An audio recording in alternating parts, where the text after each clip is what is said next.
Uh, Good afternoon, ladies and gentlemen. So this is George from Ireland. Here I am in London on Whitehall, the street of the civil services. And as you can see behind me, there is an anti-Brexit demonstration going on because only a couple of hours ago, Boris Johnson, the Prime Minister, announced he's requesting the Queen to prorogue Parliament in early September, possibly the 11th, possibly the 9th. Most September will be prorogued. Now, a lot of there will be party conference season anyway.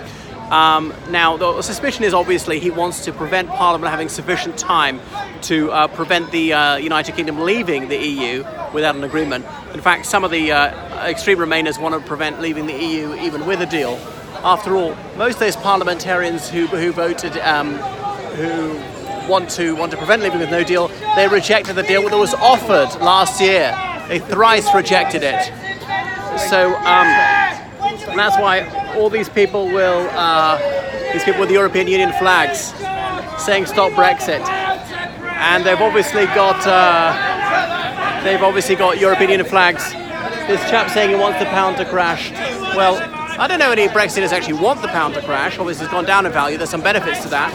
It's not going to crash. It might go down a bit more, but there we are. So there's this Project Fear Mark 2 obviously ramping up the worries about what might happen and scaremongering, saying really the sky is going to fall. So should the Queen agree to proroguing Parliament or not?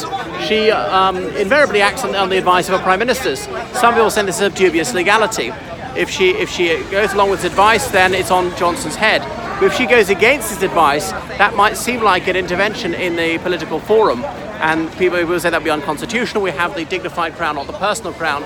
She doesn't make these decisions, and therefore she's insulated from controversy. So the crown must be above politics. Other people say, no, it's illegal, she shouldn't do it, and that's that. So the various anti-Brexit MPs, certainly all the Liberal Democrats, all a dozen of them, the SNP, about 35 of them in Parliament, most of the Labour Party, which is 370 odd, trying to do it, and a few Remainer Conservatives. They're plotting their parliamentary coup to oust Bojo, have Corbyn as a temporary Prime Minister, someone else as a Prime Minister, Harriet Harman or Ken Clarke.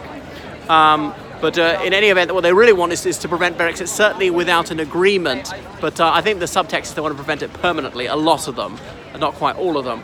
So that's the situation where we are. It'll be fascinating to find out whether the Queen agrees to those prorogation or not. I suspect that she will. It'd then be subject to a legal challenge. There might be judicial review. Shami Chakrabarti, a barrister who's a Labour peer, if I've got that right, formerly director of Liberty, the Civil Liberties Pressure Group, she has said, we'd seek a judicial review. You may not get one. Even if they do get one, the court may rule that the prorogation is legal. And I've adumbrated in other videos why it's certainly not unprecedented. This happened as recently in 1948, happened under Pitt the Younger a couple of times.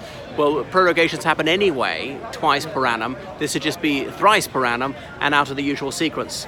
So there we are. We live in interesting times.